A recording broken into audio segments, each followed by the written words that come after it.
Good day to all. Today our topic is about environmental problems and issues about rivers.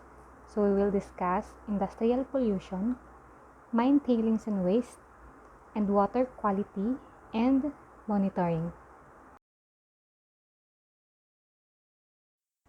This is our agenda for today.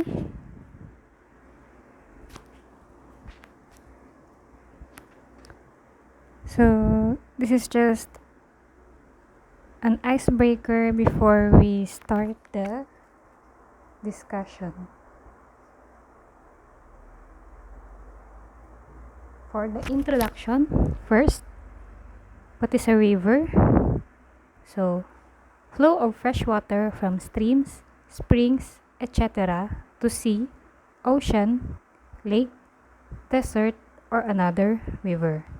So the flow is from higher altitude to lower altitude due to gravity. And this is a form of transportation of many living and non-living things. Parts of a river. So we have the upper course, where the river source is located. Then we have the middle course, and then the lower course, which is connected to the ocean. Let's now go to environmental problems and issues about rivers. First is industrial pollution. Shown in the pictures here is Pasig River. Pasig River is considered the world's most polluting river when it comes to plastic waste, according to research published by the American Association for the Advancement of Science. Pasig River is 27 km long, which runs through Metro Manila, accounting for 63,000 tons of plastic entering oceans from rivers per year. Aside from Pasig, the list of top 50 rivers that carry the most trash into the ocean included 18 more from the Philippines. And the Philippines is also said to be the country with the highest average probability for a plastic particle to reach the ocean in a year. We can expect Pasig River to be very polluted because there are many people living near it, and Metro Manila is a highly urbanized place. We have mine tailings and wastes. So tailings are the waste materials left after the target mineral is extracted from ore. An example shown here is the Mogpog River in Marinduque.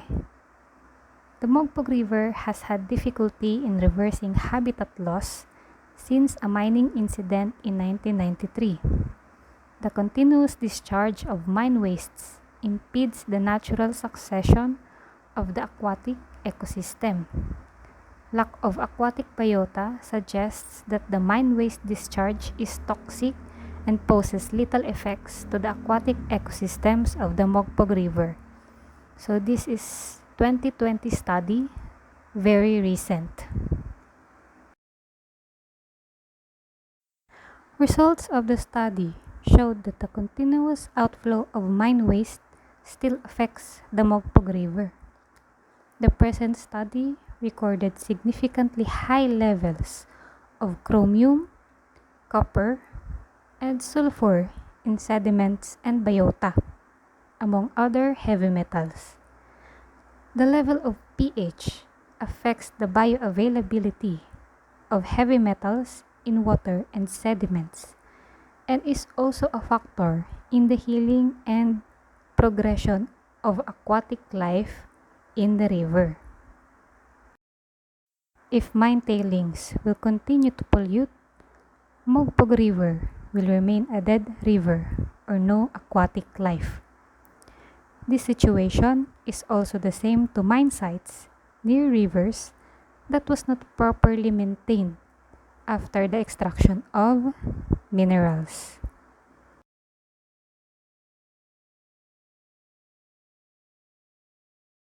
Management strategies, success stories, and best practices for rivers. First, we have water quality and monitoring. The Philippine Clean Water Act of 2004, or RA 9275, that was by DNR and EMB, Department of Environmental and Natural Resources, and Environmental Management Bureau, plus participation of many agencies, organizations, and office. This is to protect the country's bodies of water from pollution. And we have Water Quality Monitoring Manual. The steps in water quality and monitoring is first planning, then field work. Then after the field work, we have lab analysis. And then we have data processing, interpretation, analysis, and storage. And then the final report. One success story is Save Marikina River program. This is a 2008 research. So they compared the 1992 versus 2004 flood. There are several things that was done for this program to be successful. First, informal settlers in the riverbanks were relocated. And then they did compatible land use of the floodplain. So the floodplain was converted to recreational land. And then solid waste management system was established. Because of this, water quality in the river improved and there was less flooding. Next, we have Pansipit River Rehabilitation Program. This river is the only outlet from Taal Lake going to Balayan, Batangas. During the 1990s, fish cages were established. Through the Presidential Commission on Tagaytay Taal, DENR conducted confiscatory dismantling of fish cages on September 16, 1996. So in 1998, the Republic Act 8550 or the Philippine Fisheries Code of 1998 took effect, and this law prohibits the construction of any structures that would hamper the flow of the river and obstruct the migration path of migratory fish species. Because of various people's organizations, NGOs, and LGUs, by December 2002, 623 illegal structures were cleared out. The strategy in Pansipit River rehabilitation is being replicated and applied to other water bodies in the province. For the best practices, we have Water Quality Management Program or the WQMP, River Water Quality Management. So this is strengthening the local government's mechanism. Successful water quality management requires a strong community-based effort with diverse stakeholder involvement, good partnership building with consensus, and effective and collaborative decision-making on best management practices.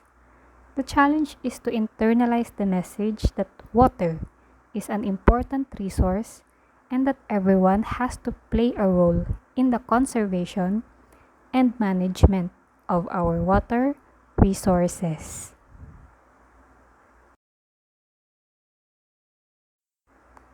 For the conclusions, we must protect rivers from pollution to avoid disasters and health problems.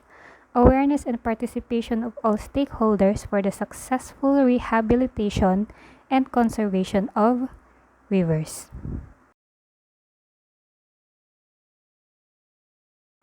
So again, this is May Bermudez. That's it for the environmental problems and issues about rivers and the management strategies, success stories, and best practices.